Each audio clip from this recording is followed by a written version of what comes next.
Assalamu alaikum, Imran. First of all, thank you for giving a whole generation of Pakistanis the hope for a better Pakistan.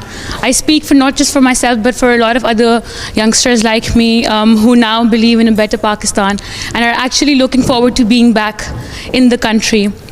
My question is more about from your own life, from your own experience.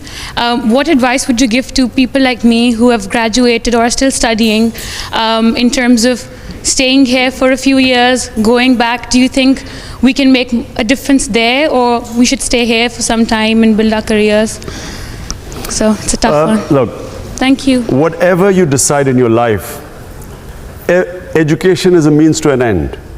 So you must ask yourself, why am I doing this degree? Is it just to have a salary? You know, is it just to have material comforts? Or is there a bigger purpose to that? Now, all the Pakistanis who I see here, you know, you're a tiny proportion of the privileged class in Pakistan. You have had quality education. So all of you should ask yourself the question now, don't you think you have a responsibility to all those people in the country who have no chance of, who are struggling, who are not equipped like you are to help themselves? So in my opinion, all of you, this is the time now to go back to Pakistan. This is the time to take the plunge.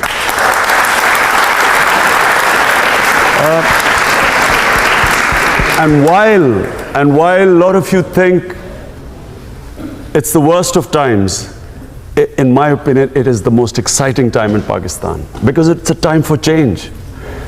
Wherever you go in the country, and there was a recent survey, the International Republican Institute survey, 89% of people in the country want to change today. So it is the best time for a movement for change. And so this is an exciting time. You should participate in this movement, because one day you'll tell your children you were the movement that built a new Pakistan.